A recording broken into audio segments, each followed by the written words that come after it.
Thursday, July 21st, Character and Community. A song goes like this: I am a rock, I am an island. Have you ever felt like that, wanting to stand alone? You may even have heard people say, well, my walk with God is a private affair.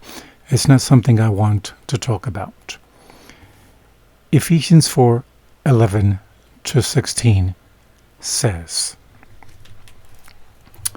and he gave some apostles and some prophets and some evangelists and some pastors and teachers for the perfecting of the saints, for the work of the ministry, for the edifying of the body of Christ, till we all come in the unity of the faith and of the knowledge of the Son of God, to a perfect man, to the measure of the stature of the fullness of Christ, that we hereafter be no more children tossed to and fro, and carried about with every wind of doctrine by the sleight of men, and cunning craftiness, whereby they lie in wait to deceive. But speaking the truth in love, may grow up into him in all things, which is the head, even Christ, from whom the whole body, fitly joined together and compacted by that which every joint supplies, according to the effectual working in the measure of every part, makes increase of the body to the edifying of itself in love. What is the point that Paul is making here? What role does he give here for community? When Paul writes to the Ephesians, he describes the church as a body. Jesus is the head, and his people make up the rest. If you look at Ephesians 4:13, you will notice the ultimate purpose of living in such a community is to experience the whole measure of the fullness of Christ. And for that, we need each other. It certainly is possible to be a Christian all alone. Indeed, as for many people throughout the centuries who have been ridiculed or persecuted, standing alone is often unavoidable. It is a powerful witness to the power of God that men and women who do not buckle under pressure that surround them. However, while this is true, Paul emphasizes a critical truth.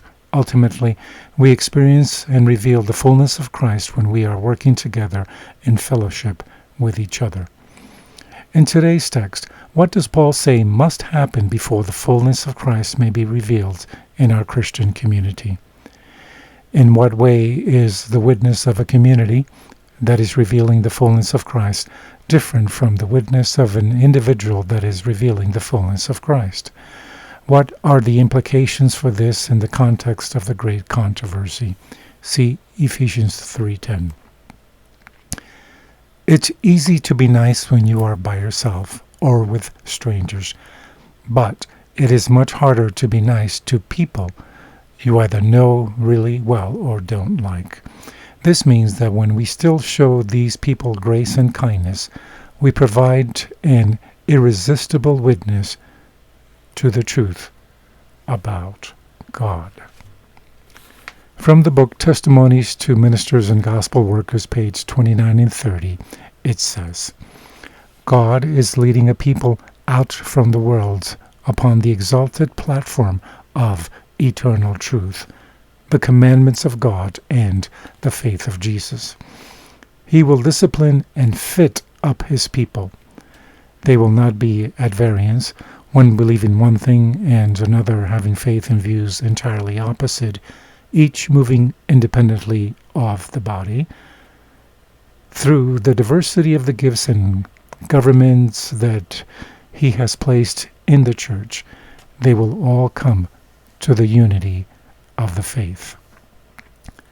It is necessary that our unity today be of a character that will bear the test of trial. We have many lessons to learn and many, many to unlearn. God and heaven alone are infallible. Those who think that they will never have to give up a cherished view, never have occasion to change an opinion, will be disappointed. As long as we hold to our own ideas and options, rather opinions, with determined persistency, we cannot have the unity for which Christ prayed. God bless.